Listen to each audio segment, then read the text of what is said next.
अंकित हाँ, भाई, मैं सम्मान की बराबरी की बात कर रहा हूँ, किसी पे कोई की थोपने की बात क्योंकि जो यदि ऐसा रहा डिमांड, तो ये एक मिनट बस एक सवाल साहनी ऐड जी। कर ले रहा हूं, क्योंकि जो डिमांड है जी वो जी। तो आपका सीधे बराबर बराबर का मुझे दिख रहा है, जो जिस तरीके से डिमांड चल रहा है कि जब मुकेश सहनी के पास विधायक भी नहीं है, मुकेश सहनी के पास सांसद भी नहीं है, तो मुकेश सहनी डिप्टी सीएम भी चाहिए। मुकेश सहनी कभी 60 सीट मांगते हैं, कभी और कम आते हैं, कभी 14-15 पे भी आ जाते हैं। तो ये चीजें कैसे आप लोग फिर इन सब चीजों से टेकल करेंगे? और फिर आपके पास लेफ्ट की पार्टियां भी हैं जिनका परफॉर्मेंस इतना तगड़ा रहा है, 29 में 16 सीटें जीतना, एक तरफ 70 में 16 वो अब कांग्रेस जीत रही है 19, और ये 29 में 16 जीत रही है। इन सब चीजों को कैसे मैनेज करेंगे आप? अंकित भाई, अभी तो बहुत सारी चीजें बाकी है। सिर्फ सीट हमारे यहाँ फाइनल हुआ है। ये कौन सा था कि सिर्फ सिर्फ सानी ही जी डिप्टी सीएम बने? हो सकता है कि दो और डिप्टी सीएम बन जाएं, हाँ, 2-3 भी हो जाएं। तो ये भी तो हो चलिए। सकता है। हमारे यहाँ सम्मान सबका है। हम्म। तो साहनी जी कह रहे हैं सारी चीजें, और भी ऐसा थोड़े है। लेकिन बात है कि इलेक्शन है, इलेक्शन जो है तो सीएम के फेस पे की यदि बात है तो हमारे तेजस्वी जी है, हमारे नेता है, जो सब समुदाय के हो, शोषित वंचित से लेकर के दलित, अल्पसंख्यक, पिछड़ा, मजदूर, गरीब, सब लोगों ने किया है कि ठीक, महागठबंधन जो है आते हैं आपके तेजस्वी जी पास, के आते नेतृत्व हैं में आपके लड़ा जा पास। रहा है, वही सीएम फेस है, वो बने। हम्म। तो बाकी जो चीजें हैं हम्म। वो सारी चीजें वो बोल रहे हैं, और तो हमारे यहाँ है सबका सम्मान, वो अपनी डिमांड रख रहे चलिए। हैं, कह रहे हैं। और लेकिन ये कभी थोड़े बोले कि हम कभी नाराज हैं। हम्म। हम्म। तो नाराजगी का कारण कुछ और है। हम्म। ये समाजवादी खेमा और सामाजिक न्याय वाले लोगों का प्रेशर है कि हम्म। जो मधुमक्खियों के खिलाफ और साथ नहीं रहना चाहते।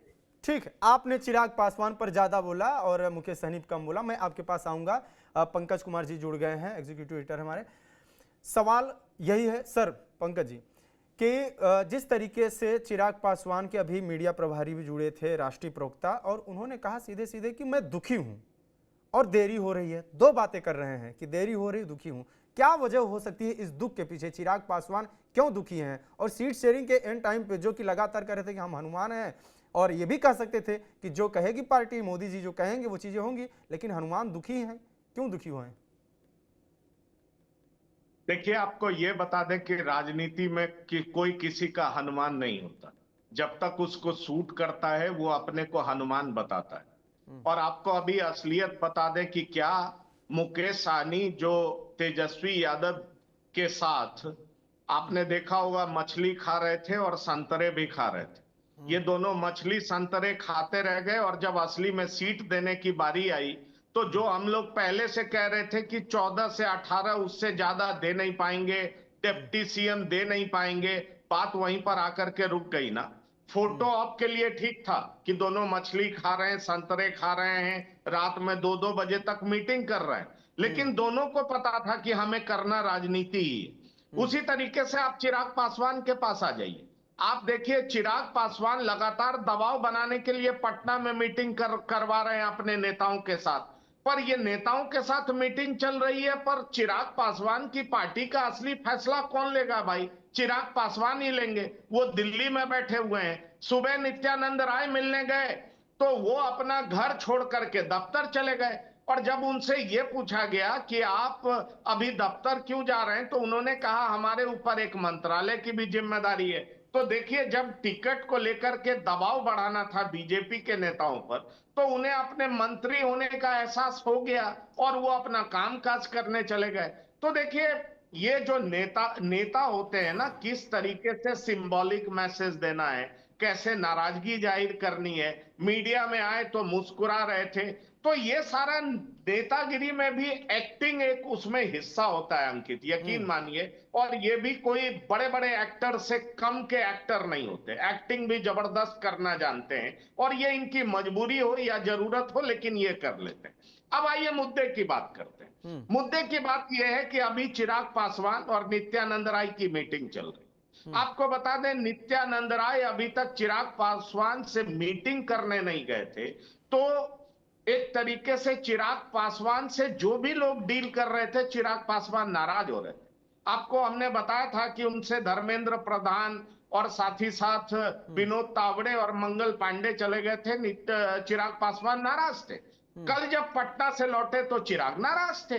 चिराग नाराज इसलिए थे क्योंकि उनको लग रहा था कि मंगल पांडे से वो क्या बात करेंगे। और चिराग इस कदर नाराज हो गए कि उनको लगा कि भाई अब हमारी पार्टी से डील करने वाला कोई हो, तो उन्होंने अरुण भारती को आगे बढ़ा दिया। दरअसल चिराग पासवान की स्ट्रैटेजी यही थी कि बीजेपी के बड़े नेता उनसे बात करने हैं, और जो भी बात हो पुख्ता तौर पर हो, ये टाइम बाय मत करे बीजेपी। बीजेपी बिहार में भी यही करती दिखी, और चिराग पासवान इस बात को लेकर के खासे नाराज थे। अब देखिए आंख मिचौली का खेल किस तरीके से चल रहा है। दरअसल चिराग पासवान और उनकी टीम को लग रहा था कि चुनाव पास आ रहा है, नॉमिनेशन का टाइम आ चुका है, पहले राउंड में कई लोगों को नॉमिनेशन फाइल करना होगा, और बात कुछ कंक्रीट हो नहीं रही है।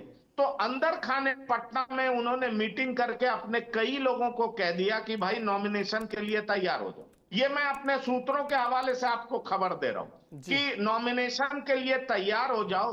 ठीक उसी तरीके से जैसे कांग्रेस कई सीटों पर अपने नेताओं को कह चुकी है कि आप नॉमिनेशन के लिए तैयार हो जाइए, और मैं ब्रेकिंग न्यूज दे रहा हूं कि कांग्रेस ने गरीबदास को कह दिया आप तैयार हो जाइए। तो ऐसे कई सीटें हैं जहां आरजेडी नहीं देना चाहती, जहां वीआईपी लेना चाहती है, वहां कांग्रेस के प्रभारी अल्लाह वरू इतने कॉन्फिडेंट है कि वो कह रहे हैं वहां जाके आप नॉमिनेशन फाइल करिए, जो मेरे सूत्र बताते हैं। और ये संकट जितना एनडीए में है, उतना ही बड़ा संकट महागठबंधन में भी है। अंकित, आपको याद होगा हम लोग बिहार के 5 शहरों में कॉन्क्लेव कर रहे थे, आप हमारे साथ थे। आपको याद होगा कि हमने अरुण भारती को तभी यह सवाल पूछा था 18 तारीख को सितंबर में कि क्या आपने एनडीए के भीतर एक प्रेशर ग्रुप बनाया हुआ है। वो बात अब देख लीजिए सार्वजनिक हो गई। जो बीजेपी जीतन राम मांझी का इस्तेमाल चिराग पासवान के खिलाफ करती थी, अब देख लीजिए जीतन राम मांझी भी वही लाइन टो कर रहे हैं जो चिराग पासवान कर रहे हैं। दोनों को लग रहा है कि ये सही मौका है, ये सही मौका है बीजेपी पे दबाव दिया जाए। इसलिए जीतन राम मांझी भी कह रहे हैं 15 सीट तो हमारे 15 सीट पे हमें जीतना जरूरी है, या इतना % वोट हमें चाहिए, और नहीं चाहिए तो राष्ट्रीय पार्टी हम होंगे नहीं, फिर हम आपके साथ रहेंगे क्यों। अब देखिए नित्यानंद राय की भूमिका क्या है, क्यों नित्यानंद राय बहुत इंपॉर्टेंट हो गए, ये बात समझना बहुत जरूरी है। आप देखिए चिराग पासवान के पिता दिवंगत नेता रामविलास पासवान राजनीति कहां से करते रहे, हाजीपुर से। नित्यानंद राय की कर्म भूमि ही हाजीपुर रही है। वो उजियारपुर से चुनाव जरूर जीतते हैं, लेकिन हाजीपुर का भी एक हिस्सा उजियारपुर में आता है। हमेशा से दोनों परिवार के रिश्ते बड़े अच्छे रहे। जब चिराग पासवान परिवार को कह दिया गया था जो सरकारी आवास है खाली करने के लिए, तो ये जान लीजिए कि उनके बहुत बहुत ज्यादा सामान नित्यानंद राय के घर में ही रहा था। ये अंदर की बात मैं बता रहा हूं।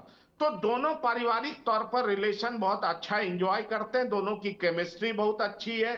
बीजेपी ने फिलहाल नित्यानंद राय को आगे कर दिया है। जो चिराग पासवान का टोन है वो थोड़ा डाउन हुआ है। और आपको मैं फिर बता दूं अंकित, लड़ाई 36 सीट की है।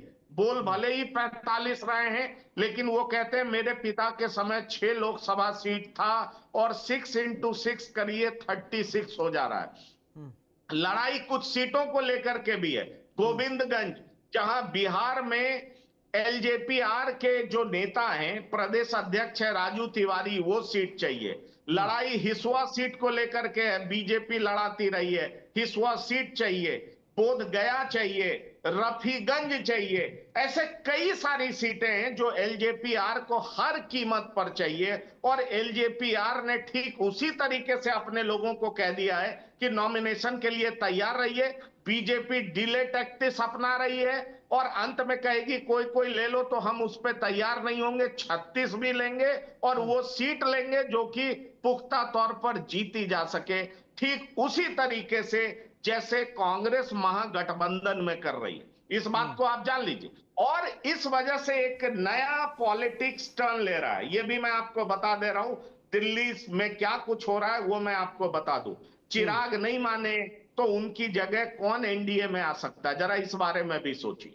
ऐसे मुझे पूरी उम्मीद है चिराग मान जाएंगे। मुझे उम्मीद है चिराग बार्गेन कर रहे हैं, उनकी पार्टी बार्गेन कर रही है। चिराग मान जाएंगे तो मांझी भी मान जाएंगे, इस बात को मैं जानता हूं। ठीक।